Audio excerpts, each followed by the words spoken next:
When other people are reborn, they look in the mirror first. When I was reborn, the first thing I did was check the calendar. September 28th, 1984. On this day in my previous life, I lost both my wife and daughter. There were still 2 hours until the car accident. I rushed out the door with one foot still bare. In this life, even if I have to risk everything against fate, no one is taking them away from me. The cold wind rattled the plastic sheeting outside the window nonstop. It was noisy outside, and I lay on the earthen Kong bed with my brows tightly furrowed. What's going on? Can you all quiet down for a while? I remembered that yesterday was the death anniversary of my wife and daughter. I was alone in the villa, overcome with memories at the sight of familiar things, and drank a lot. I wanted to drown my sorrows in alcohol, but as it turned out, raising a cup to dispel sorrow only made it worse. Caressing their memorial photos, I thought of the day the accident happened decades ago and rambled on for most of the night. Unfortunately, the three of us never took a family portrait together, and even the memorial photos were taken from the first-generation ID cards. Whoosh! I suddenly opened my eyes and sat bolt upright on the Kong, struck as if by lightning. What met my eyes was a shabby earthen house, gray walls, old newspapers pasted into the cracks, and on the Kong sat a Kong table, with stacks of quilts and pillows. The floor was bare dirt, and a fat orange cat was lying on a long bench, snoring. Across from it was an old cabinet, with a metal flashlight, a bamboo thermos, a tobacco tray, a kerosene lamp, and a large vase holding a feather duster. This is. I stared with my eyes wide, my lips trembling, until I saw the rough, old-fashioned calendar board. Written clearly on it was, September 28th, 1984, the 4th day of the 9th lunar month, Friday. I've traveled through time. When I was drinking, it was clearly still October 20th, 2023, the 6th day of the 9th lunar month, and yet in an instant I had gone back 39 years. Bang! The door opened, the cotton curtain was lifted, and a young woman in a brightly patterned cotton jacket with 2 braided pigtails walked in, beaming. Xiaoxi, you're awake? They're putting up utility poles outside, and it's really lively. Aren't you going to take a look? They say they're going to bring electricity to our village. The person who came in was my second elder sister, Sume. Electricity coming to the village. This really was a big deal. Second sister, is this year 1984? I didn't respond to what she said and instead asked uncertainly. This was too shocking, and I still hadn't recovered. Yeah, you should drink less from now on. Sume gave me a suspicious look, then glanced at the calendar board. Oh my gosh, you haven't torn off the pages on your courtyard calendar board. Today isn't Friday, it's Sunday. Rip, rip. Sume tore off 2 calendar pages in a row, then casually stroked the big orange cat lying on the bench. I was so startled that I jumped right off the Kong. Today was the 6th day of the 9th lunar month, the day my wife and daughter died. In my previous life, the accident probably happened around 10 in the morning. It was already past 8 now, less than 2 hours before it happened. I have something urgent to do. I'm going out for a bit. I pulled on my cotton jacket and put on my cotton hat as fast as I could, then ran out before even getting the heel of my right cotton shoe on properly. Hey, what's so urgent? Xiao and the child have been back at her parents' home for several days now. Aren't you going to bring them back? I'm going right now. My wife's name is Wang Xiao, and we also have a 5-year-old daughter named Su Ting. Before Xiao went back to her parents' home, she told me to pick them up on the 5th day of the 9th lunar month, or, if something delayed me, to go on the morning of the 6th. But in my previous life, I never went. As a result, when the mother and daughter were coming back, they ran into a large coal truck and got into a car accident, dying on the spot. This matter became the regret of my entire life. It tormented me inside for a lifetime and completely changed my life. I always kept thinking, what if I had gone to pick them up? Maybe that wouldn't have happened. My family only had one 28-inch bicycle, and Xiao had ridden it away. I ran to my mom's yard as fast as I could, got on her 28-inch roadster bicycle, and pedaled hard. It was late autumn, with cold winds howling and withered grass stretching to the horizon. The sky was gloomy, and snowflakes could start falling at any moment. Every household had old mud houses, with dogs barking and chickens clucking one after another.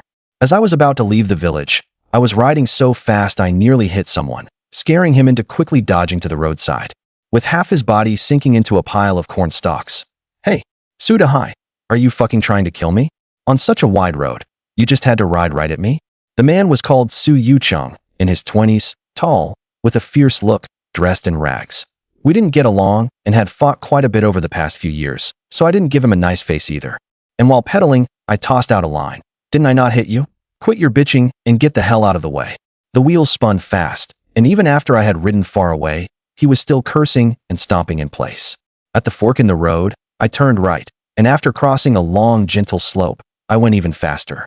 Beads of sweat kept gathering on my forehead and streamed straight down, some flowing into my eyes, stinging so badly I could hardly keep them open.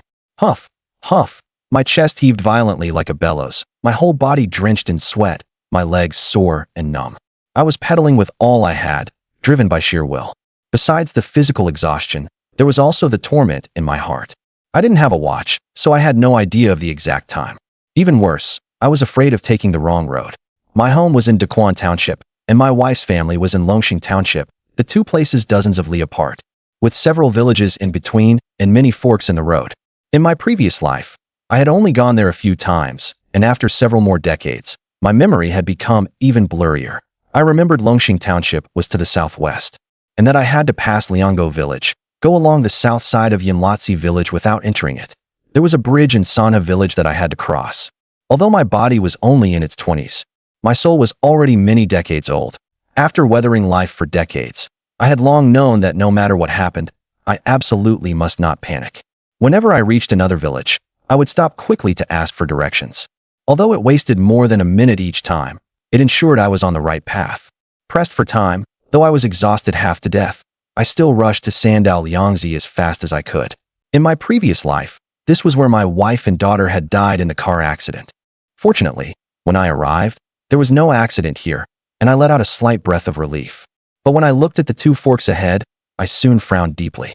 Sandal Yangzi is a place name, and there is a nearly 200-meter-long steep slope there. In my previous life, when Xiaoxiao and our daughter were going downhill, a large coal truck came barreling down from above, completely out of control, and the two of them died on the spot. Hiss, facing the two roads before me, which one should I take? I stood at the top of the slope, wiping the sweat from my forehead with my sleeve, troubled as I looked at the fork. There was a road on each side. The left one was wider, with firm dirt, and no weeds in the middle. More people used it. The right one was only half as wide as the left, with loose topsoil and some dry weeds half a meter tall in the middle. Fewer people used it. I truly didn't know how to choose. Just then, an ox cart came creaking slowly from behind. An old man with missing front teeth, wearing a tattered cotton-padded jacket, sat on the side of the cart holding a whip, humming a little tune with easy contentment. I quickly asked for directions, very politely. Unexpectedly, the old man said in surprise, "Oh my, young man, you're really worn out. Why are you sweating so much? I have an urgent matter." "Then hurry up and ride. Both roads ahead will take you to the Longshan Township Market Street, and it's not far now. Just ride a little longer, and you'll get there." I hesitated at once. I wasn't sure which road Xiaoxiao would take with our daughter. What if I happened to choose the wrong fork? Judging by the time, she might already have set out from home. "I'll wait right here." I made this decision with difficulty and plopped down by the roadside. My legs were sore and numb. Gusts of cold wind came one after another, and the torment in my heart gnawed at me little by little. What should I do if, after living my life over again, I still can't save my wife and daughter? I simply don't dare imagine it. As time passed second by second, I could no longer sit still. Just as I was about to stand up, suddenly, the ringing of a bicycle bell came from the dirt road on the right. I quickly looked over, and sure enough, it was my wife Wang Xiaoxiao carrying our daughter Su Ting over. Xiaoxiao was wearing a gray cotton-padded jacket and black trousers, with a thick, long braid. A bamboo basket hung from the rear seat of the 28-inch bicycle, and our daughter little Tingzi was crouching inside the basket, tiny and small. "Mom, look, it's Dad." Little Tingzi had sharp eyes and immediately shouted excitedly, I see him, your dad came to pick us up." A happy smile appeared in Xiaoxiao's eyes and brows. And after gently saying that to our daughter, she rode the 28-inch bicycle up in front of me. Little Tingzi skillfully tucked her head into the basket, and Xiaoxiao swung her leg over and got off the bike. If little Tingzi hadn't tucked in her neck, she might have been kicked. "Honestly, what's with you, waiting here at Sandaliangzi? Aren't you cold? I waited and waited for you, and still didn't see you come. So I figured you probably weren't coming after all, and thought I'd better head back with little Tingzi." Xiaoxiao was very happy, but she still complained softly. "Her grandma even asked me to bring you 2 bottles of good liquor." "Dahai Daku," I said, "if he's not even coming, why bring any liquor?" Before she could finish her rambling, I pulled her into my arms. Xiaoxiao's body instantly stiffened, and her pretty face flushed red all over, red as a monkey's backside in the end. She had always been reserved with her feelings, let alone hugging by the roadside. Even holding hands would make her shy. Are you trying to get yourself killed? Let go already. If people see us, we'll be a laughingstock. What's gotten into you today? She said softly, her right hand holding the handlebar, while her left gently pushed against my chest. Wife, I'm sorry. We're husband and wife. Why say something like that? Xiao said softly, then quickly comforted me in a gentle voice. My parents didn't blame you either, really. Besides the 2 bottles of baijiu, they also had me bring back a packet of baked pastries, 2 cans of preserves, and a roast chicken. Xiao's family lived on Longxing Township Street and received state grain rations. When her parents and several brothers faced me, a rural hukou farmer who scraped a living from the soil, they always had a certain sense of superiority. Back when the 2 of us were getting married, her family strongly opposed it. It was only because she threatened to die if she couldn't marry me that her family finally compromised. I had always held my resentment in and was unwilling to visit my father-in-law's home, with the thoughts surging in my heart being, if you look down on me, then I don't want to go to your house either. It was just that Xiao, caught in the middle, had always been put in a difficult position. Suddenly, little Tingzi said with a smile, Dad and Mom, shame on you. Xiao quickly pushed me away and shot me a reproachful glance. Before I could say anything, rumble rumble, a large coal truck came speeding in from the west, fast as lightning, and the ground was shaking. I hurriedly moved Xiao's bicycle into the woods by the roadside, and Xiao followed us in 2. Rumble rumble rumble. The truck driver saw us too and seemed to perk up a little, barreling straight down the steep slope of Sandaliangzi. This time the big truck actually didn't go out of control and soon rumbled off into the distance. Coal cinders flew everywhere, dust billowed up, and it grated terribly in the teeth. Ugh, ugh, these truck drivers really drive like they're rushing to be reincarnated. Xiao said this with her delicate brows furrowed. As we left, I turned back to glance again at the 2 forked roads west of Sandaliangzi and couldn't help feeling a lingering fear. Thank goodness I stayed here. If I'd gone to Longxing Township, I most likely would have taken the fork on the left, since there were more people on that road. But Xiao and her daughter had just come from the right fork. This is really deadly. If I had taken the wrong road and something happened to them again. On the ride back, snowflakes began drifting down from the gloomy sky. The first snow of 1984 had arrived. At first small flakes, then gradually heavier, and soon it turned into a thick flurry of goosefeather snow. By the time we were almost home, the ground was already covered with a thick layer of snow. As the big bicycle rolled over it, it let out bursts of crunching sounds. Snowflakes, big snowflakes.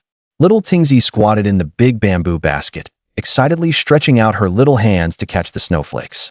A layer of snow had already settled on her cotton hat. This bicycle was fairly heavy, and as I rode it, I pedaled and turned back with a smile. Little girl, tuck your hands back into your sleeves, or you'll get frostbite, and it'll itch terribly when spring comes next year. Okay. I'm hungry. We'll be home soon. What do you want to eat? Daddy will make it for you in a bit. Is Big Fat Cat at home? That silly cat? She's lying around at home. You'll see her in a little while. Listening to the father and daughter chatting, Xiao couldn't help but purse her lips and smile too. It was already 11:30 at noon when we got home. Hiss, it's really cold. I quickly lit the stove. Meow. The big orange cat often caught and ate mice, and had grown quite plump. She ran over and rubbed her fluffy big head against my calf. I gave her a few strokes, and then Big Fat Cat was carried off by little Tingzi. I tidied up the area by the stove and said with a smile, what does little Tingzi want to eat? Dad will make it for you. Really? The little girl looked sallow and skinny, clearly undernourished, but her eyes sparkled brightly. Of course it's true. Then, I want to eat pork. She said it softly while hugging Big Fat Cat. Xiao, do we still have any pork at home? What are you thinking? We only had slaughtered pork dish once during the New Year. And after the New Year, when have we had pork again? Xiao said helplessly. We do still have some white flour and rice at home, but we need to save them for entertaining guests during the New Year. Let's just have cracked corn porridge with pickles. It's fine, steam some rice. I'll figure something out. I ran a hand through my hair. The conditions at home were just too hard. My home was in Baisong County, Hunjiang City, Jilin Province in northeast China, the hometown of ginseng. In those days, farmers in the northeast were considered to be living quite well. There was lots of land, and it was fertile. Land was measured in shang. One shang was 15 mu. Many farming families had several shang of land. Some even had 1 or 200 mu. There was no way they could farm at all. Absolutely no way. But my family situation was rather special. I had 6 siblings, including me, There were 7 children in total. I was the 4th, with an eldest brother and a 3rd brother above me. The 2nd, 5th, 6th, and 7th were girls. My father, Suho Dion, was a notorious loafer in all the surrounding villages, addicted to playing cards and gambling. After the household land contract system was implemented the year before last, our family was originally allotted 6 shang of land, a full 90 mu. Logically, life should have gotten better, but that wasn't how it turned out. My eldest brother, Su Dashin, got a job at the township slaughterhouse through his father-in-law's connections. And after the land was divided, he came back and took away 2 shang directly. He usually lived in town and no longer bothered with family matters. During the new year, my father, muddle-headed from gambling, actually lost 3 shang of land in card games. He'd truly gambled himself into a frenzy. I was the one who carried a Dageo knife over there. Otherwise, even the last shang of land would have been lost. My father came to his senses afterward and deeply regretted it too. He chopped off his own left pinky finger with a knife and swore never to gamble again. So far, it seemed to have had some effect. Second sister Su Mei came back with her daughter after her divorce and lived in my mother's yard. Third brother Su Dashu had taken the college entrance exam for several years. He got in this year and was now studying in Yanjing. The 4th was me. 5th sister Su Fong was 20 this year, shy and dull by nature, and my mother was arranging a marriage for her. 6th sister Su Wan was 14 this year, sturdy-looking and sharp, with a glib tongue and a gift for talking, but she always liked to fight for the best in everything and was too fond of playing around. 7th sister Su Hua was only 5 this year, still just a little girl, and usually often messed around with my daughter Su Ting. Although there's still 1 shang of land left, after handing in the public grain, using part of it to repay old debts, and setting aside seeds, there isn't much left to eat. What I need to solve now is the problem of feeding the whole family. Everyone has a different personality. Big brother sees this whole family as a burden and wants nothing to do with it, only wanting to live his own little life. But my personality is different. I want to take responsibility. Second sister, my younger sisters, and mom are all my closest kin. I can't remain indifferent. With the chance to live this life over again, I believe I can help the whole family live a good life. Isn't there a roast chicken? Heat it up and let little Tingsy eat it. Eat it now? I was thinking of saving it for when guests come. Xiao's delicate brows furrowed slightly, a little reluctant to part with it. Although the family is struggling, if guests come, you have to serve good food and good dishes. That's just the local custom. So a lot of the time, you have to save the good stuff in advance and can't bear to eat it, waiting to share it when guests arrive. I wave my hand. It's fine, don't worry. I already have some ideas. In a few days, I should be able to make some money. Really? A glimmer of hope welled up in Xiao's eyes. She's not someone who worships money, but not having money is truly hard in many situations. It's already snowing, the weather is bitterly cold, and our daughter little Tingsy still doesn't have padded cotton pants. Is she supposed to stay cooped up indoors all winter again like last year? Our family may be short on money, but you absolutely must not do anything illegal. If you get locked up, the 2 of us, mother and daughter, won't be able to go on living. Xiao urged while rinsing the rice and steaming the meal, worry written between her brows and eyes. Yesterday, while chatting with my mother, I heard that in a village west of here near Mengjiang County, there was a pair of brothers who specialized in stealing other people's steamed red ginseng. They were incredibly bold and stole from a lot of families. Now the police have caught them, and they say they'll be executed. I nodded slightly and said nothing. Beixiang and Mengjiang counties are major ginseng-producing areas in the country, with a history of more than 1,500 years of digging wild ginseng and more than 450 years of cultivated ginseng as well. Ginseng generally has to be grown for 6 years. After harvesting and processing it, it is scrubbed clean, steamed, air-dried, and baked. And in the end it turns light red or dark red, which is called red ginseng. In 1984, 1 gene of red ginseng was worth dozens of yuan, higher than many workers' monthly wages. Because it was so valuable, some people became tempted and stole other people's red ginseng. There were no surveillance cameras, so catching them was very difficult. Of course, if they were caught, at best they'd be beaten half to death, at worst, beaten to death outright. The outlaw spirit was very strong in this era, extremely different from later generations. After lunch, I went around to Grandpa's house, Mom's courtyard, and second uncle's and third uncle's places and borrowed quite a few traps. Counting them up, there were more than 20 in total. They were all pretty good for trapping wild rabbits, hazel grouse, pheasants, and the like. The township restaurant buys pheasants, so if I can catch 1 or 2, I can make some money too. Goose feather snow filled the sky, the cold wind howled, and the distant mountain pine forests stood in silent ranks. Crunch, crunch. I was wearing a thick cotton-padded jacket, a dog fur hat, and leg wraps, and carried Grandpa's old-style Mosin-Nagant rifle into the mountains. The sled I was pulling held a large number of traps, and before long a layer of snow had settled on it as well. On the Beixiong County side of Hunjiang City, winter is extremely long. Roughly 7 or 8 months of the year are winter.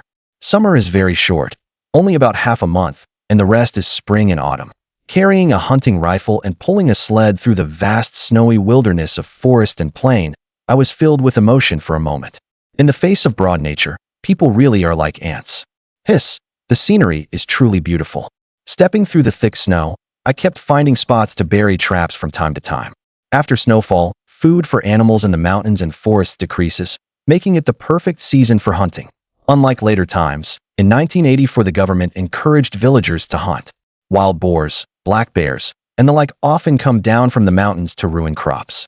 Hunting can both reduce losses and help farmers supplement their meat supply. More importantly, the county purchasing station buys game meat, and after processing it can be sold abroad to earn precious foreign exchange. With foreign exchange, the country can buy urgently needed machinery, equipment, and production lines. In those days, the country was extremely short of foreign exchange, and whoever could generate foreign exchange had political achievements to their name and would be given priority for promotion. So many places racked their brains trying to bring in foreign exchange, each using every trick they had. After burying the last trap in the snow and placing a few grains of wheat on it, I straightened up. There are good things in this forest: roe deer, wild deer, black bears, wild boars, and so on. Catching just one could bring in quite a bit of money. After setting the traps, I wasn't in a hurry to go home. I took off my hunting rifle and planned to wander around the mountains for a bit. It would be best if I could bag something alive. Huh! The cold wind swept through the pine forest, snowflakes drifting, and all around rose eerie howls and wails. Trudging through the thick snow in the forest, I occasionally saw gray squirrels poking out of tree hollows, clutching the pine trunks, and staring at me wide-eyed with curiosity. Hey, what are you looking at? Get lost. I laughed, squeezed a snowball, and whoosh, it hit the tree trunk. The gray squirrel was so startled that it darted back into the tree hollow. Inside the hollow were lots of sweet pine nuts, winter food that the gray squirrel had carried back bit by bit in autumn. If it ran out of its own food, it would go rob other gray squirrels and fight like crazy. Oh, the gray squirrel is a kind of squirrel, gray all over, with a big tail that swishes back and forth. I thought that if I had time, I'd catch one and take it home for little Tingsy to play with. Gray squirrel pelts are also worth quite a bit, but I didn't bring a slingshot. A hunting rifle is too powerful. One shot would blow the whole squirrel apart, and then the pelt wouldn't be worth much. Half an hour later, on a sunny gentle slope beside a rocky outcrop, I saw wild boar tracks. The tracks were messy, varying in depth and size. By rough estimate, they were left by 6 or 7 boars. A wild boar herd? Great news. Killing even one would be good. My eyes lit up, and I immediately strode off in big steps to chase them. I chased for more than 2 hours straight, and by the time it was getting dark, I still hadn't caught up to anything. I inwardly thought it was a pity, though I knew this was normal, so I could only go back to the foot of the mountain, find the sled, and drag it home. Some wild boar herds can keep running for half a day after being startled, so there's nothing you can do if you can't catch them. Although the village had electricity, the round light bulbs were very low wattage. After I gave the pull cord a tug, the room was still dim and yellowish. Outside the window, the cold wind howled, making the fences and wood piles produce mournful whistling sounds. After dinner and washing our feet, we heated the Kong until it was nice and warm, and the family of 3 soon went to sleep. I was still thinking about hunting and planned to go back into the mountains for another look tomorrow. In the middle of the night, the fat orange cat carefully crawled into my quilt. I stroked her a couple of times and let her be. Early the next morning, the snow had stopped. The world was a vast sheet of white, and even the clothesline was covered with thick snow. I didn't even bother eating breakfast and hurried into the mountains with my hunting rifle on my back. To my surprise, I really had trapped pheasants. Besides 2 pheasants, there was also a hazel grouse. A hazel grouse is really good stuff. I was thrilled beyond words. The pheasants had bright feathers, could fly, and were heavier. The 2 of them probably weighed over 3 jean. The hazel grouse had tender, delicious meat and was quite famous. And although it was a size smaller than a pheasant, it would probably fetch a higher price. Carrying the 3 catches back to the village, I saw that only a few diligent households had smoke rising from their chimneys. Most people still weren't up. Occasionally, when I ran into villagers who were up early, I'd smile and exchange a few words. Uncle, shoveling snow. Yep. You went hunting? Yeah. Got lucky and caught 2 pheasants. Uncle, want one? No, no, don't leave. Come eat a little at my place. Let's have a drink together, just us two. I naturally declined politely, and the other party was just being courteous too. After eating at home and shoveling the snow clean from the yard, I pumped air into the rear tire of the bike while saying, Shio, help me pack 2 pancakes too. If the restaurant in the township offers too low a price later, then I'll go to the county and take a look. I might not be back at noon. Okay, be extra careful on the road and come back early. Shio's pretty brows furrowed slightly. Actually, she wasn't optimistic about me going to sell the pheasants and hazel grouse. These 2 things run all over the mountains, and if villagers catch them, they mostly keep them to eat themselves. She felt they weren't worth much money. Of course, she didn't want to discourage me either, so she said nothing more. I set off on the bike, and as the wheels rolled, they left a track in the snow. The freezing wind howled, snow pellets skittered everywhere, and the tire track was soon half buried. Mom, where did Dad go? Little Tingsy asked cutely, wearing one of my old padded cotton jackets, loose and oversized and drooping to the ground. He went to sell pheasants. Go play with the big orange cat on the Kong. The floor is cold. Deep down, Shio felt a faint bit of anticipation. What if I really could make some money? Soon she laughed at herself and shook her head slightly. Money isn't that easy to make. If it really were that easy, wouldn't everyone get rich? Creak, creak. I rode the bike into the township, the cold wind drilling in through my collar and making me shiver all over. After picking the direction and pedaling a few more times, I soon arrived at Defying. 2 red lanterns swayed in the cold wind, and last year's spring festival couplets were still pasted on the old wooden door, though the corners had already peeled up and the colors had badly faded. Old woo, old woo. With a push, Dahai found the main door opened right up, so he pushed the bike inside. Defying had been open for more than 2 years, and business had always been booming. Quite a few people were both envious and jealous, and rumors spread like crazy behind the scenes that the owner, ginseng, had powerful connections. Otherwise, there was no way he could have run the inn so successfully. Of course, Dahai knew exactly what kind of backing the inn owner ginseng had. He was the wife's cousin of Deputy Township Head Liu. The connection wasn't really that powerful. Mainly, he knew how to handle people and had properly paid respects in every direction. Who's there? A hoarse voice called out, and ginseng, whose right leg had a slight limp, walked out. He was in his 40s, of average height, but his face looked so aged that he seemed to be over 60. Ginseng looked at Dahai in confusion. He didn't know him. I'm from Zhajiatan. These are the pheasants and hazel grouse I caught. Boss, do you buy these here? Sure. Come on, let's go inside first. It's really cold out here. Ginseng's eyes lit up, and he instantly became a bit more enthusiastic. Meat was in short supply here, and every now and then the inn would get some wealthy guests. So as long as the goods were good, there was no worry about not being able to sell them. After they went inside, Ginseng even poured Dahai a cup of hot water. He seemed warm and friendly, but when it came time to discuss the price, he wasn't so straightforward. Let me weigh them. These 2 pheasants are 3.6 gene altogether. The hazel grouse is less than 1 gene, but let's count it as 1 gene. We're all fellow townsfolk, so I won't fuss over that little bit. Ginseng looked at Dahai and spoke carefully. There's a purchasing station in the county. The price they offer there is 1.5 yuan per gene for pheasants, and 3 yuan each for hazel grouse. If we settle the bill at those prices, the total comes to 8.4 yuan. I'll give you an extra 0.1 yuan, so let's make the total price 8.5 yuan. It's not easy catching these things in snowy weather. Selling them to me is pretty good too. You wouldn't have to keep riding all the way to the county town. Ginseng figured that fooling Dahai, a young kid, wouldn't be hard at all, and reached out to grab the pheasants and hazel grouse. Unexpectedly, Dahai picked up the pheasants and hazel grouse first and strode outside. Then you have a rest, and I'll go ask around in the county town. Hey, what are you doing? I'm not lying to you. That's the price at the county purchasing station. If you sell to them, you'll even make 1 mao less.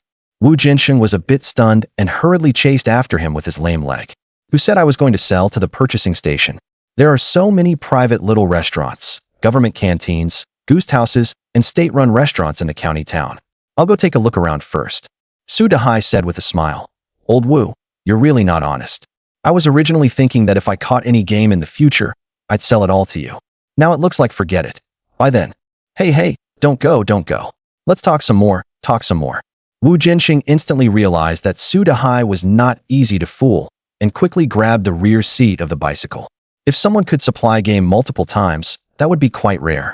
Whether for eating it himself or reselling it at a markup, both were very good options. Su Dahai went back to the little room with him, and after some bargaining, the price of the pheasants was set at 2 yuan per jean. But they couldn't agree on the price of the hazel grouse. Wu Jinxing's highest offer was 5 yuan each, but after thinking it over, Su Dahai still refused. Hazel grouse were extremely rare. Su Dahai felt that if he sold them off cheaply now, he would probably regret it 10 days or half a month later, and by then even offering double the price might not buy them back. Because hazel grouse in circulation were extremely scarce. When villagers caught hazel grouse, they either ate them themselves or quickly sold them off through various channels. Very often, people wanted to buy hazel grouse but couldn't find a way. It doesn't matter if you don't sell them. In this bitter cold, hazel grouse can keep for a long time. After you go back, don't eat them. Leave them for now, and whenever you want to sell them, just bring them over. Wu Jinxing handed Su Dahai 7 yuan 2 mao, the selling price for the 2 pheasants. Su Dahai didn't take the money, but asked whether the other party could sell him some grain. In his previous life, Su Dahai had dealt with Wu Jinxing quite a lot and understood his temperament well. Besides being greedy for money, this guy Wu Jinxing was also lecherous, and he liked to hoard grain. He had probably been scared by hunger when he was young. Only by keeping tens of thousands of jean of rice and white flour in his granary year-round could he feel at ease. As the earliest 10,000 yuan household in the village, Wu Jinxing had probably already fulfilled this wish. Your family doesn't have much land? Fine then, but let's agree first. If you catch pheasants again in the future, wild rabbits and such, you must sell them to me. No problem. If I shoot a black bear, I'll bring it to you too. A black bear? That thing is tough as hell. Talk after you actually get one. Wu Jinxing clearly didn't think highly of Su Dahai, and the latter just smiled without responding. Both white flour and rice were 3 mao 1 fen per jean. Su Dahai bought 5 jean of white flour and 5 jean of rice, packed separately in 2 small bags, a very small amount. The reason he bought grain from Wu Jinxing was that no grain coupons were needed here, and Su Dahai didn't have any grain coupons. He then went to Butcher Lu's place in the village and bought 1 jean of pork, native pork with plenty of fat. This kind of pork is what really tastes good. That 1 jean of pork cost him 1 yuan 6. Old Lu bought and slaughtered pigs himself. Compared with the pork at the supply and marketing cooperative, his was 1 mao more expensive, but no meat coupons were needed. In 1984, it was still the age of ration coupons. Meat coupons, grain coupons, cloth coupons, oil coupons, sugar coupons, cigarette coupons, tea coupons, soap coupons. There was a complete range of coupon types. For example, if you went to the supply and marketing cooperative to buy meat, besides giving them 1 yuan 5 mao, you also had to hand over a crude little slip of paper. Written on the slip were the words, meat coupon, 1 jean, and some of the text was in black, while in some cities it was red. The slips varied slightly in size, as each city printed its own. This kind of little slip was the coupon. But it had already been nearly 6 years since the reform and opening up in 1978, and some provinces had already implemented the household contract responsibility system, so the coupon system had also loosened somewhat. If you thought of a way, you could still buy many things without coupons. He also bought 2 jean of old-fashioned sponge cake for a total of 8 mao for fun. He bought 2 mao worth of loose candy for the little girls. Round ball-shaped ones, enough to keep them happy for quite a long time. Leaning, he rode his 28-inch bicycle back home. Su Dahai lifted the cotton cloth door curtain and, whoa, so many people. Everyone's here? Perfect, you little ones are all here. I bought candy for you. Su Dahai closed the door tight, and the cold wind was instantly shut outside. The moment he took out the candy, the youngest sister Xiaohua, second sister's child Xiaoxiang, and his own daughter Xiatingzi all ran over. In the inner room were also Wang Xiuxiu, second sister Su Mei, and sixth sister Su Wan. Fifth sister Su Fong was probably helping with chores over at their mom's place. She did a lot of the work at home. Fourth brother, 14-year-old Su Wan called softly, her eyes darting about with a mischievous look. This girl liked to angle for the best, and Su Dahai naturally knew what she was thinking. He smiled and patted her on the head. Go eat some candy. Go on, go on.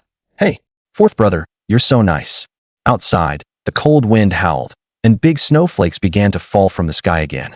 Inside, it was nice and warm, and with the family crowded into the tiny room, it felt especially cozy. When Wang Xiuxiu saw the candy, rice, flour, sponge cake, and pork Su Dahai had brought back. She was also extremely shocked. Why so much stuff? Oh my, this flying dragon didn't get sold? I only sold 2 pheasants. I thought the price for the flying dragon was too low, so I didn't sell it. Let's do the pork later, with pickled cabbage and glass noodles. Okay, what's pork going for now? 1 yuan 6, no meat coupon needed. Second sister also happily looked at the piece of pork. The fat was a finger thick, but since it was only 1 jin of meat total, it was a very small piece. It was quite suitable for rendering lard, and the cracklings could be eaten too. It's only that 1 jin, forget it, let's just stew it and eat it. It's been a long time since we've had anything meaty. Su Dahai sat by the stove to warm his hands, then took out the hunting rifle, wiping and maintaining it with a soft cloth. To make more money, he still needed to go into the mountains to hunt. Best if he could get some large prey, wild boar, deer, roe deer, black bear, and the like. Large prey was worth more. Meow, the plump big orange cat, crouched beside the sheet metal stove. She also knew it was warm there. She stood up, stretched lazily, and then jumped on his Su Dahai's lap. But he pushed her back down. Shoo, shoo. Your paws are all muddy. You're getting my pants dirty. Meow, meow, the big orange cat cried out twice unwillingly, then turned and went to the outer room to look for Wang Xiuxiu and Su Mei, who had gone to cook. There wasn't much meat, but there was plenty of pickled cabbage, plus a couple handfuls of glass noodles. Once it was stewed through, the aroma quickly drifted out. Su Dahai also called over his father, mother, and 5th sister. Pickled cabbage, pork, and glass noodles stew, together with fragrant rice, a whole family dug in at once. Delicious. So delicious. Delicious, really delicious. Eat slowly. Here, have some meat. This meat is fragrant. Years of hard labor had made Mom, Yang Yuanfan, look very old. Although she was only 50, she looked like she was 70.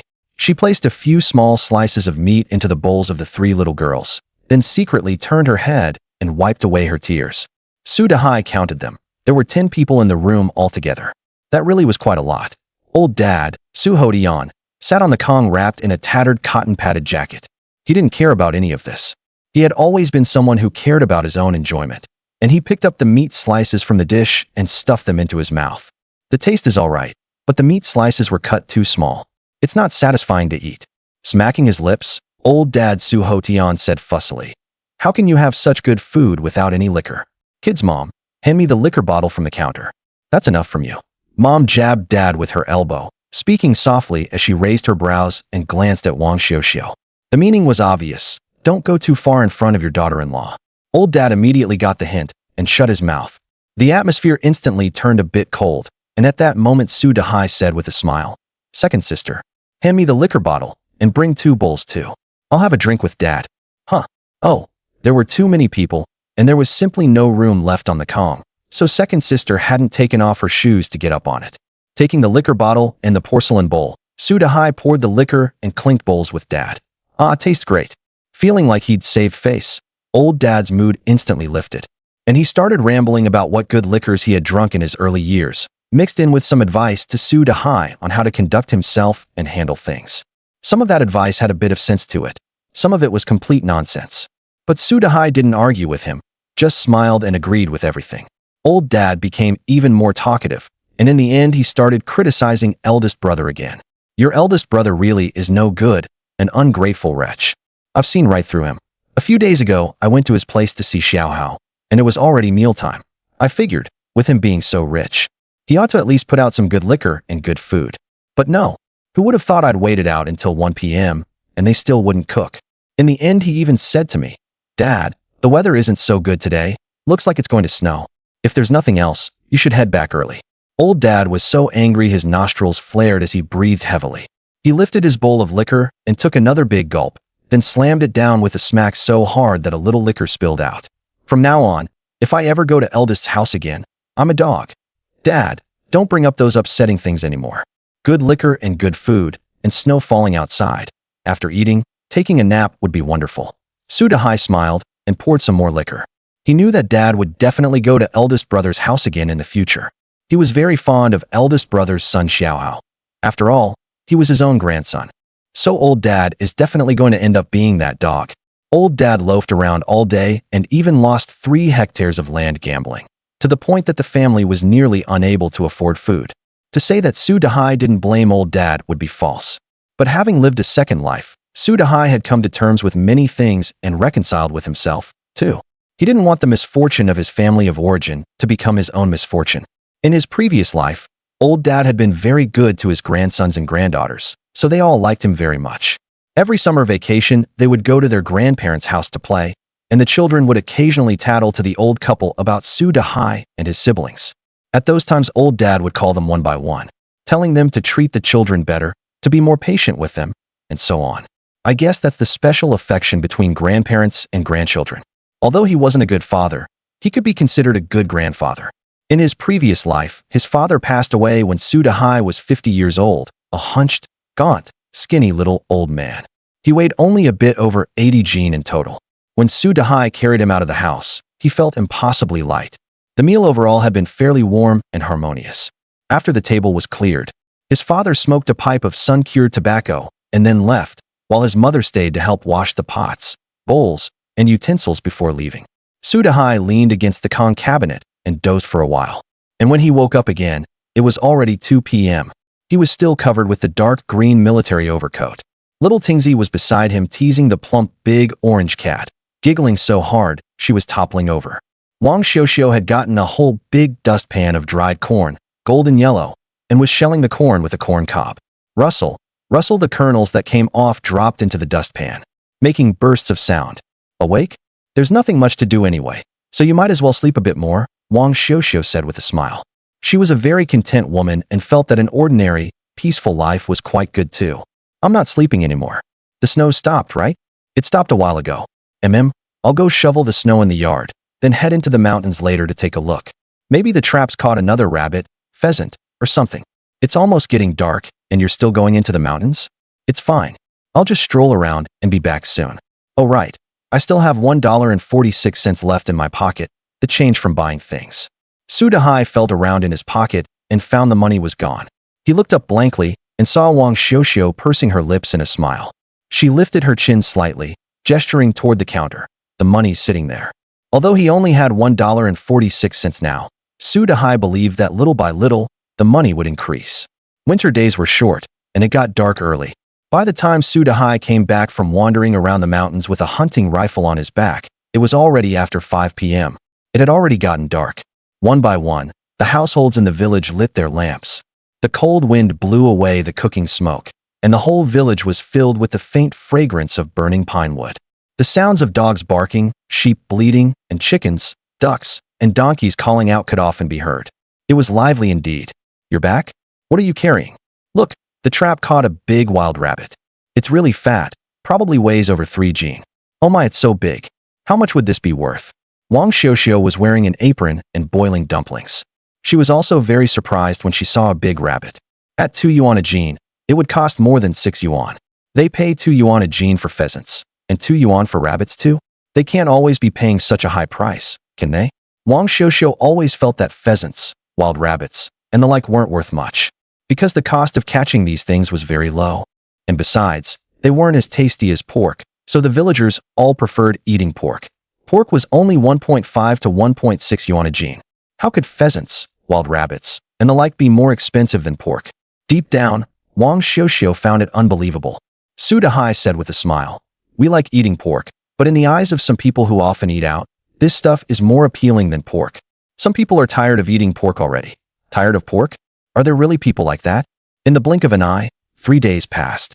During those few days, Su Dahai caught 3 wild rabbits, 2 pheasants, and 3 hazel grouse. He sold them all to Wu Jianxing in the township. Together they weighed 15.4 jin, at 2 yuan a jin, for a total price of 30.8 yuan. Su Dahai didn't feel much about it, and even thought it was too little money. But Wang Xiuxiu was very happy. In those days, money had considerable purchasing power. Workers' wages were not high either. For example, as far as Su Dahai knew, his elder brother Su Dashan worked at the township slaughterhouse, and his monthly pay was 38.5 yuan. Adding some subsidies and other miscellaneous money, it came to only about 50 yuan a month, and that was already something many people envied. And now Su Dahai had earned more than 30 yuan in just a few days, so how could Wang Xiuxiu not be surprised? I'll go take another look in the mountains in a bit. I saw black bear tracks before, but after chasing for quite a while I still didn't catch up, so I'll go look again. Su Dahai sat cross-legged on the Kong, holding a bowl encircling the rim as he drank coarse corn porridge. Black bears are extremely valuable. Not only are bear paws, bear meat, and bear hide worth a great deal, the most valuable of all is the bear gallbladder. A single bear gallbladder is worth several hundred yuan, equivalent to many people's wages for a whole year. Then you must be extra careful. Black bears are really formidable. Don't worry, I know what I'm doing. After the meal, Dahai tied up his leg wraps and checked the hunting gun and bullets again while he was at it. The big orange cat came over, meowing and nudging his arm with its big head. "You silly cat, go play somewhere else."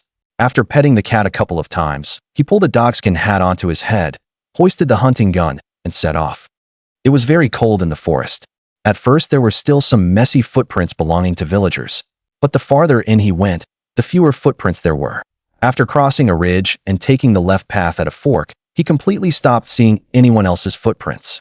Squeak, squeak. Some gray squirrels were extremely lively, running all over the snow. When the cold wind blew by, there would occasionally be a crack as clumps of snow fell from the pine trees. Black bears all hibernate. Having finally come across a black bear that had woken from its den, he couldn't let it get away. Carrying his hunting gun, Dahai breathed out a stream of white vapor and continued forward along the mountain's broad, gentle slope. Soon 2 hours had passed, and it was 4 p.m. The sun was slanting westward. The backside of the mountain was covered in large shadows, and the wind had grown colder.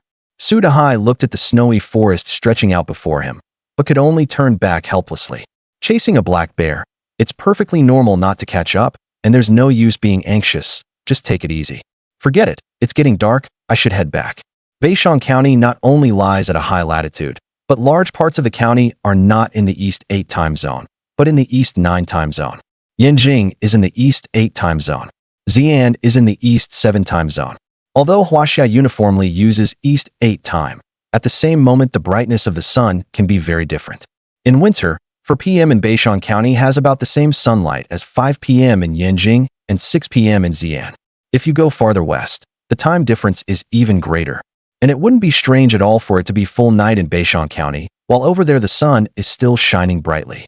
When faced with small setbacks and minor failures, Dahai was able to adjust his mindset very well. This had a lot to do with his previous life in business, with all its ups and downs and the many failures he had experienced. My home is in northeast China on the Songhua River, where there are forests and coal mines, and soybeans and sorghum covering the mountains and plains. His singing drifted through the air, startling flocks of birds into scattering. People really do need to learn how to entertain themselves sometimes. When you're in a good mood, things go smoothly. But if you're always in a bad mood, even ordinary matters may run into snags. After crossing a ridge, suddenly, Dahai stopped singing, bent over, and stared carefully. On the broad, gentle slope on the other side of the mountain, behind a huge pine tree so thick it would take 2 people to wrap their arms around it, there was a big wild boar. From Dahai's angle, he could see the back half of the boar's body. Maybe it was because of his rebirth, or maybe because he never read books, looked at his phone, or watched TV. So his eyesight was extremely good. A wild boar. It really was a wild boar. Crouch over there and shoot it first.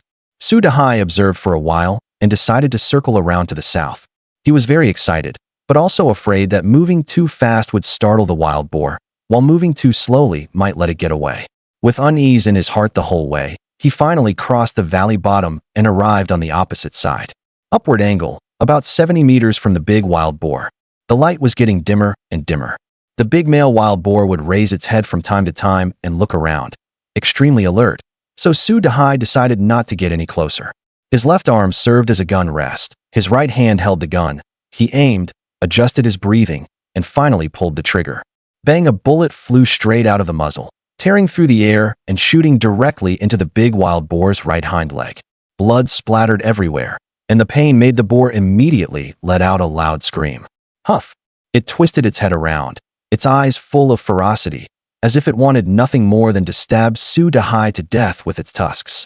Dahai's face was cold and stern as he ejected the shell casing, took aim, and pulled the trigger again. This time he hit it in the face. The big wild boar rooted here and rubbed there all year round, its body caked with mud and pine resin, as if it were wearing a layer of armor. It was extremely tough. The big wild boar was completely enraged. Instead of running away, it lowered its head slightly and charged straight at Dahai. Its 2 curved tusks were like 2 sharp daggers, and if they gored someone, it would probably leave a huge gash at once. The distance of several dozen meters vanished in the blink of an eye. In that instant, life and death hung in the balance, and the situation was extremely critical. The big wild boar launched a death charge, rushing straight at Dahai without regard for its own life. It was incredibly fast. It seemed determined to perish together with him. It would be a lie to say he wasn't afraid.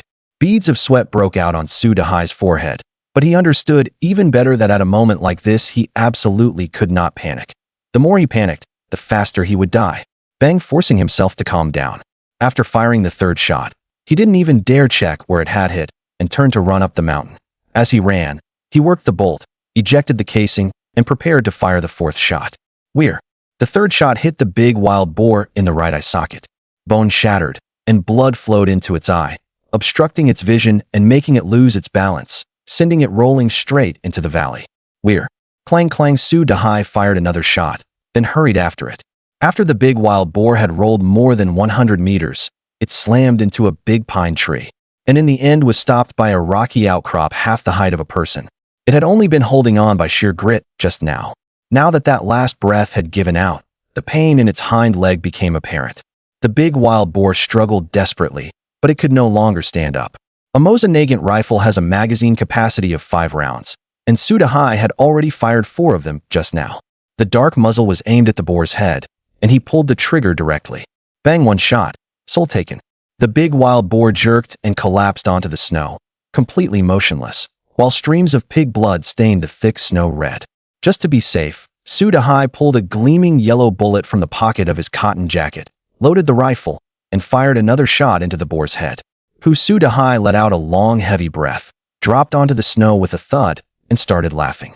He really had survived a disaster. The big wild boar was covered all over with bulging muscles.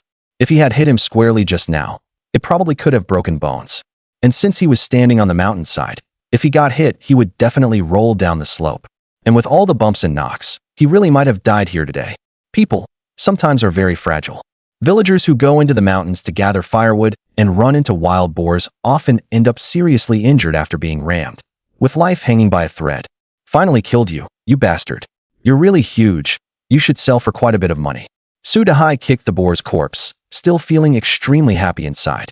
A wild boar this big was worth as much as quite a few pheasants and wild rabbits. Sioux family village. The brilliant evening glow gradually faded, and the sun had completely set. Smoke rose from the chimneys of every household in the village, and the men playing cards and gambling at the small shop also headed home in 2s and 3s, chatting and laughing. The cold wind blew, scattering the men's laughter and chatter. Keep playing after dinner. Sure, kid, you got lucky and won 2 mao from me. Later I'll make you spit it back out. Hurry up and eat, then come back early. In the dead of winter there wasn't much to do, and it was impossible to go to sleep this early, so playing cards became a way for many people to pass the time. Dahai's home. Wang Xiuxiu stood by the door wearing an apron, craning her neck to look toward the village entrance. But unfortunately, there was no sign of Dahai at all. It's already dark. Why isn't he back yet? This is really worrying. Mom, Snowball, Xiatingzi, Xiaohua, and Xiaoxiang, the 3 little girls, were playing in the yard, and Xiatingzi ran back holding a snowball. Aren't you cold? Hurry inside and warm up. Stop playing outside. Xiatingzi was Dahai's daughter. Xiaoxiang was second sister's daughter, and Xiaohua was Dahai's younger sister. So although all 3 of them were 5 years old, Xiaohua was of the highest generation rank. Xiatingzi had to call her aunt, and Xiaoxiang had to call her aunt as well. At this moment, second sister Su Mei came over. She had come to take Xiaoxiang home, and when she heard that Dahai had gone into the mountains hunting and still hadn't returned, she couldn't help but grow worried too. It's already this late, and he's still not back. How about we go over to that courtyard and talk it over? If it really doesn't work out, we'll go to the village chief's house and see if we can get the villagers to help look for him. Su Mei was, after all, a few years older. Compared with the frantic Wang Xiuxiu, she was much steadier. All right, I'll go with you. Wang Xiuxiu untied her apron, and just as she was about to leave with Su Mei, she suddenly heard Dahai shouting from outside the yard. She even thought she had heard wrong. Looking through the glass, sure enough, Dahai had really come back. Xiuxiu, Xiatingzi, look what I got. Dahai said with a loud laugh. Bang! The door swung open, and Su Mei, Wang Xiuxiu, and the children filed out one after another. You're finally back. We were just talking about going to look for you. Such a huge wild boar, Put it down quickly. Give him a hand. Be careful. Su Dahai's breathing was a little heavy too. He had carried the huge wild boar back all by himself, walking for a while and then resting for a while, persevering until he made it back to the village. Luckily, I brought rope, otherwise it would have been even harder to deal with. After putting the huge wild boar down in the yard, Su Dahai, whose body was covered in boar blood frozen into icy crusts, hurried off to change clothes. Passing villagers and neighbors who heard the commotion came over with their hands tucked in their sleeves to watch the excitement, chattering away, and some were even betting on how many gene it weighed. Tingzi was a bit shy around strangers, so she quickly ran into the house to pour hot water for Su Dahai. "Dad, wash your face." Although Tingzi was only 5 years old, children from poor families grow up early. She could already help the family with many things. She could even cook, being too short. She would stand on a bench and use a spatula to stir fry. Young people in later generations might find it quite strange. But in fact, it wasn't strange at all. Not only Su Dahai's family lived like this, but most of the countless rural families lived this way.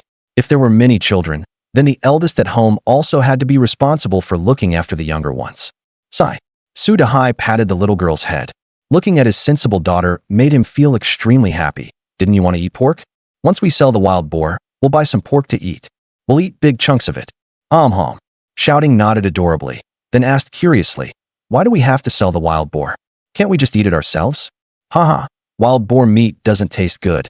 It's not as fragrant as farm-raised pork. Su Dahai washed his face with hot water, and instantly his stiff face softened, his pores opened, and it felt very comfortable. Wild boar meat has little fat, and if it's not handled properly, it can also have a gamey, foul smell. So in the countryside in 1984, it was far less popular than farm-raised pork. The sun had completely set, and outside it was pitch black. The villagers who had come to watch the excitement also dispersed quickly. Wang Xiuxiu had already finished making dinner. Millet porridge, sticky bean buns and cabbage stewed with glass noodles, plus a steamed egg custard for shouting. Delicious. When people are hungry, everything tastes good. Su Dahai finished a sticky bean bun in 2 bites, took a sip of millet porridge, and ate the Chinese cabbage with great relish. "Look at your dad.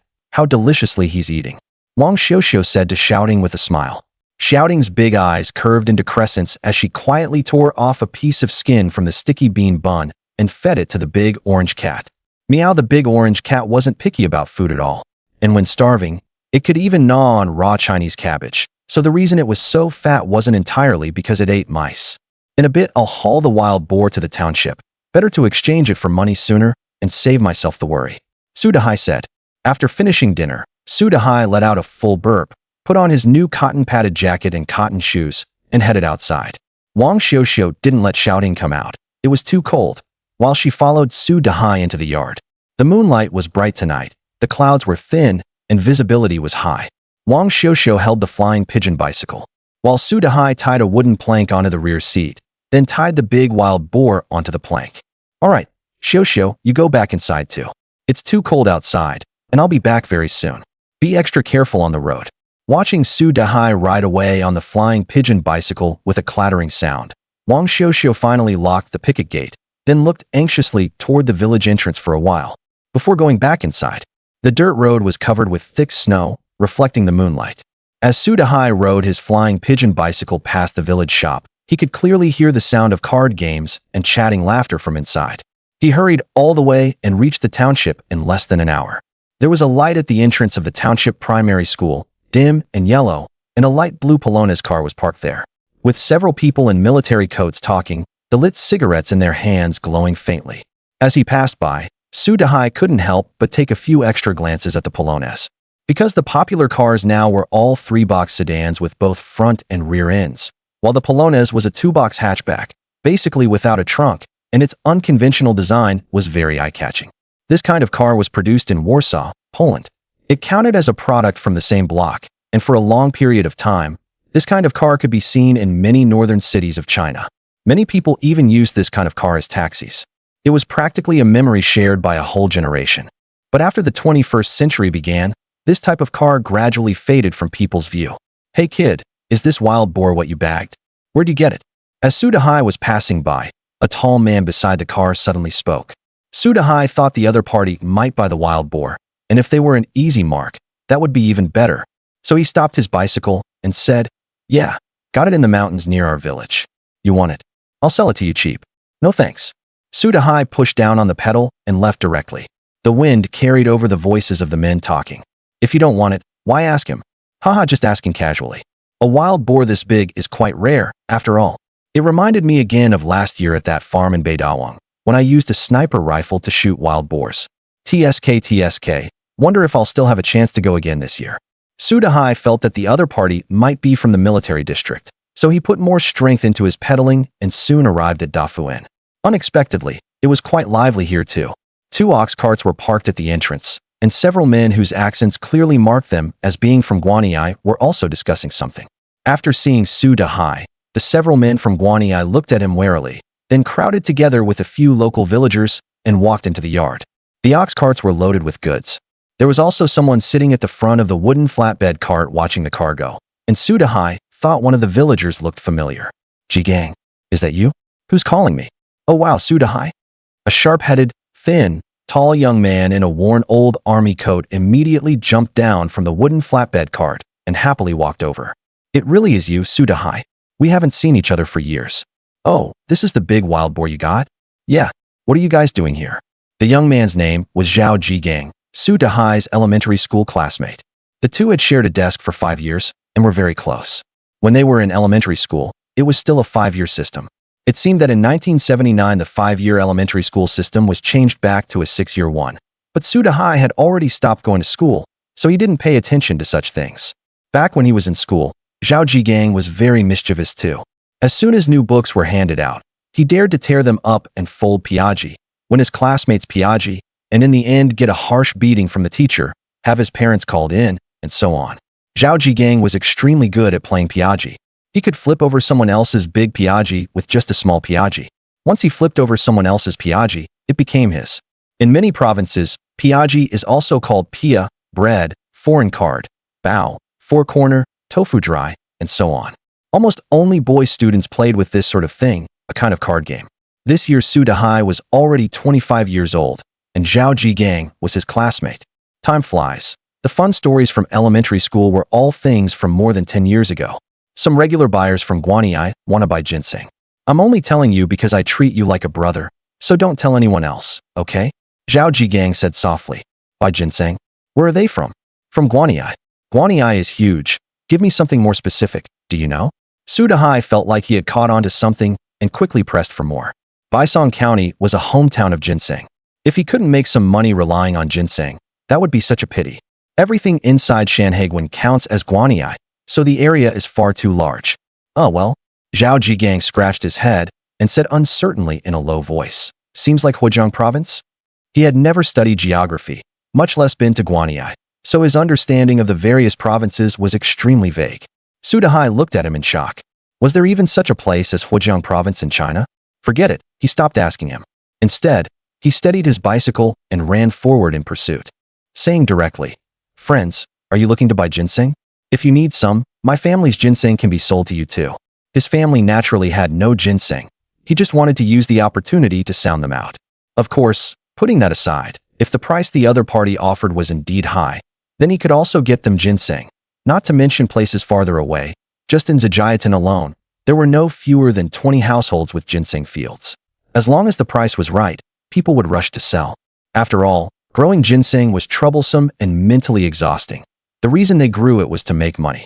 The several people walking toward the courtyard instantly stopped in their tracks, and the atmosphere turned a little cold. For Su Dahai to ask so directly was somewhat presumptuous, but there was no way to worry about so many details. Asking face to face was the most straightforward. If the other party was unwilling to answer, then so be it. In any case, he had nothing to lose.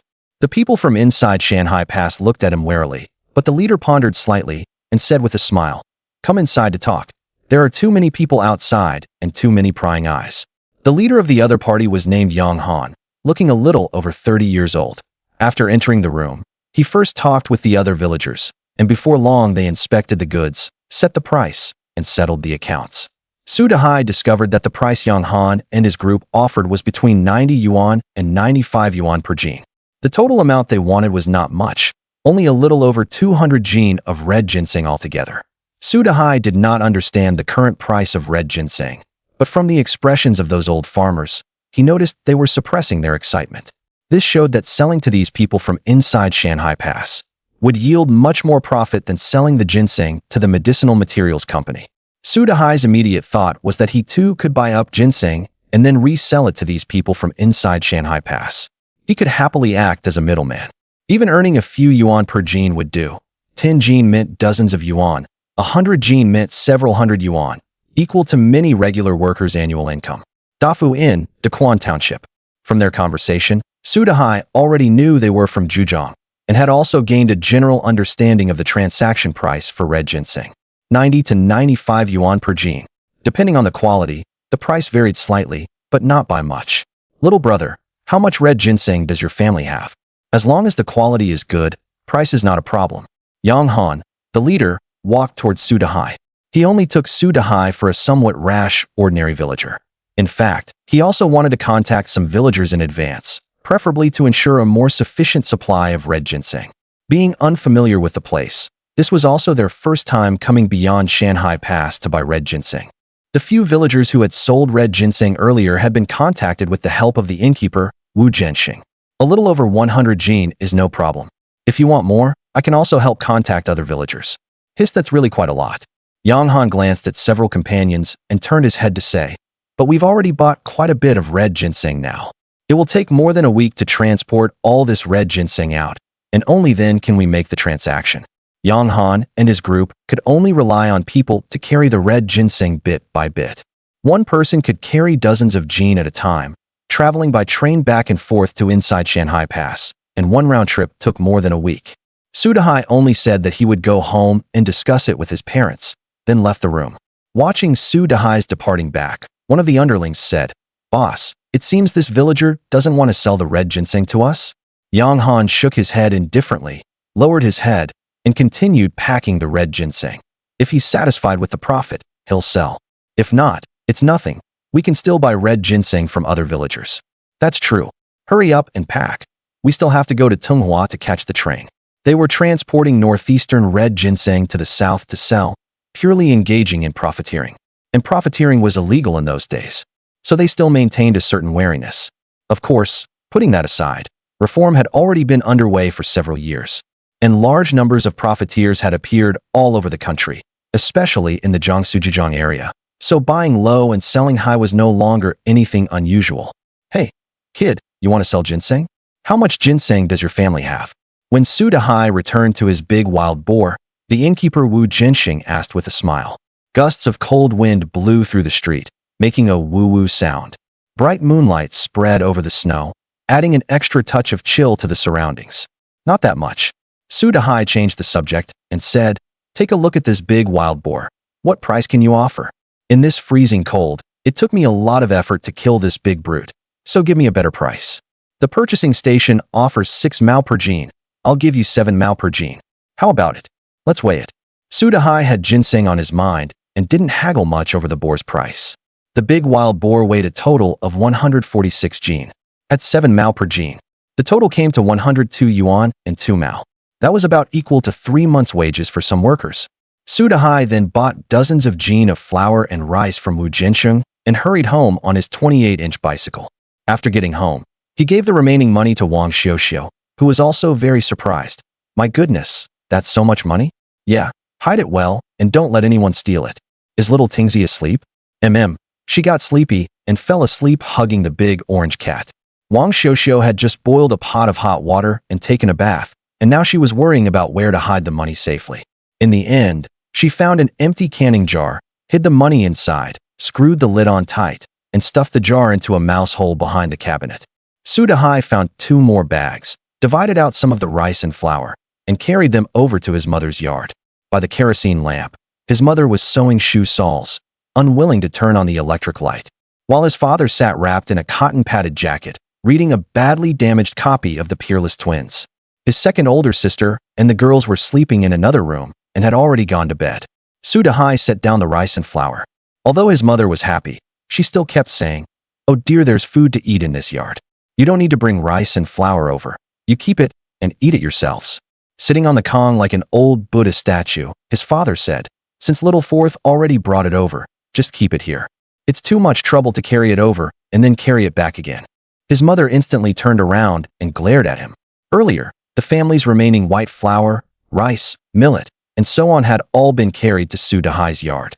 His mother and the others could only gnaw on corn cakes every day. The corn cakes of that time were not like the so-called coarse grain cakes of later generations. They were hard and rough. One bite going down could scrape your throat painfully. Throw one out, and it was like a stone. It could kill a dog. His father had lost 3 seong of land, so he deserved to suffer, but it made things hard for his mother and younger sisters. This rice and flour were mainly for his mother and younger sisters to eat. While they sat chatting, Su Dahai asked about the recent price of red ginseng, but since their family had no ginseng field, his mother and the others didn't know. After leaving his mother's yard, as Su Dahai was walking home, he saw that his second uncle's house still had a light on, so he quickly shouted across the fence, "Second uncle, second uncle." The cold wind blew and snowflakes drifted, and even his voice was distorted by the wind. "Who is it?" His second uncle came out of the outhouse, lifting his cotton-padded pants and holding a cigarette in his mouth, replying while fastening his belt. "Oh, it's Xiaohai. Come in." His second uncle's family did have a ginseng field, not much, only a little over 100 zhong, and quite a bit of it was under 3 years old. Su Dahai had come to ask about the price of red ginseng, and his second uncle said, "Red ginseng is about 7075 yuan per gene right now. The price isn't high. Your aunt even told me before that she's thinking of not planting it anymore." "What's up?" 70 to 75 yuan per gene. Su Dahai's pupils contracted. But the price those people from inside the pass offered was 90 to 95 yuan per gene. The price difference per gene was a full 20 yuan. The price difference was huge.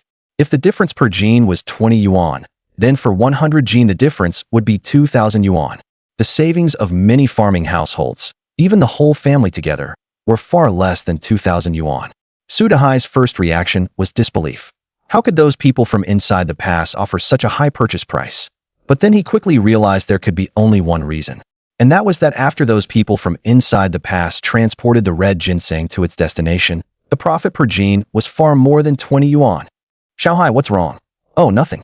By the way, second uncle, don't sell your family's red ginseng to the medicinal herb company. I have a friend who is also buying red ginseng. It'll be in the next few days, and the price will definitely be much higher than what the medicinal herb company offers." "Really?" "Of course it's true. You know what kind of person I am. I'll definitely have definite news in about a week." "All right then, whenever your friend wants to come pick it up, Chio, that'll do." Second uncle thought for a moment. Su Dahai really was a fairly reliable person, and besides, he also wanted to sell his red ginseng for more money.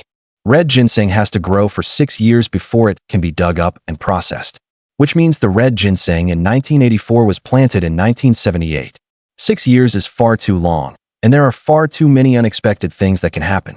Yet in the end, the medicinal herb company wanted to buy up all the red ginseng at an extremely low price.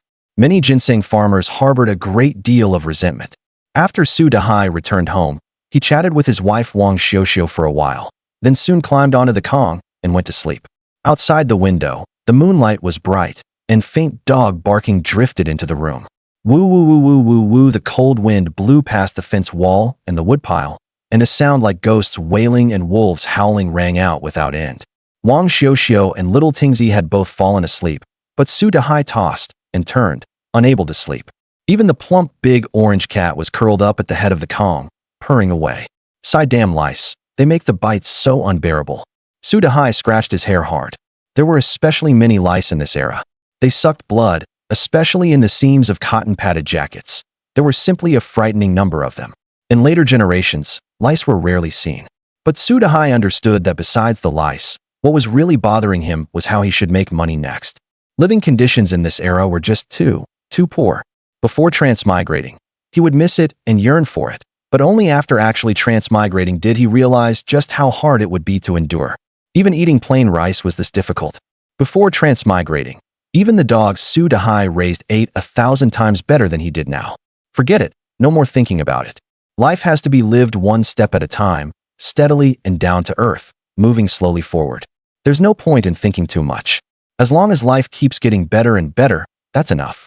It wasn't until the sky was almost light that Su Dahai finally drifted off to sleep in a daze. Early in the morning, Su Dahai was woken by a burst of meowing. Wang Xiuxiu was already up and was helping little Tingzi get dressed. The family's circumstances were poor, So little Tingsy's clothes were patch upon patch, baggy and oversized, and many had been altered from adults' old clothes. They were as ugly as could be. Meow, the plump, big orange cat, squatted beside Su Dahai's head, licked its paw, and then wiped its face with it. The big fat cat was very clean. Having gone to sleep too late, Su Dahai was still groggy now and didn't want to get up. If you don't want to get up, then sleep a little longer. It's the dead of winter anyway, and there's nothing much to do. Wang Xiuxiu gently finished dressing little Tingsy, then got off the Kong to cook. I'll call you when the meal is ready. Zaya Tingsy's clothes are too tattered. How about buying a few feet of cloth to make her a new outfit? Su Dahai said, mentioning that the last time they sold roe, they made more than 100 yuan. Zaya Tingsy's eyes lit up, but being sensible, she didn't say anything, only stroked the lazy big cat. Buy new cloth? Wang Xiuxiu's delicate brows furrowed slightly. How could she not want her daughter to dress beautifully? But the family only had that little money, and she wanted to save it for emergencies. After all, when something really happens, even a single penny can stump a hero. And even if you beg everyone you can and kneel before them, you still might not be able to borrow even a few dimes. She had lived through hard times and understood the bitterness of it even more. Su Dahai could also see what Wang Xiuxiu was thinking, so he changed tack and said, "We'll buy it at New Year. There are still several months until then. Believe me, our family will definitely have more income before the year is out. Far more than 100 yuan. If you're just talking big nonsense. Fine, you go back to sleep. I'll make breakfast." Deep down, Wang Xiuxiu felt a faint sense of anticipation. But harsh reality kept telling her again and again that the greater the hope, the greater the possible disappointment. He dozed for another half hour or so, and the aroma of food drifted in from the outer room. Zaya Tingzy wouldn't sit still at all, roughhousing with the big orange cat, rolling a ball back and forth. That's enough. Su Dahai was planning to get up too. His padded cotton pants had originally been tucked under the quilt, but somehow they ended up outside the quilt. It was freezing. When he put them on, Su Dahai's legs trembled from the cold. The villagers of Zhajiatin were used to holing up for the winter, and besides that, drinking, playing cards, and fooling around with their women on the Kong were common enough. In this bitterly cold weather, hunters were also a minority, since running around in the mountains and woods looking for prey was not only hard work, but you could also get hurt by black bears, leopards, and the like. But Su Dahai wasn't among them. Besides the fact that prey could be exchanged for money, he himself also really liked hunting.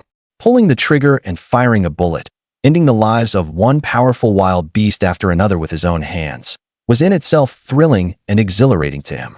After resting at home for a day, the next day he continued into the mountains with his hunting rifle on his back. What man doesn't like guns? Unfortunately, in later generations, China had very strict gun control, and it was far too difficult to truly own a gun. And they haven't confiscated guns yet now, so he could have a blast.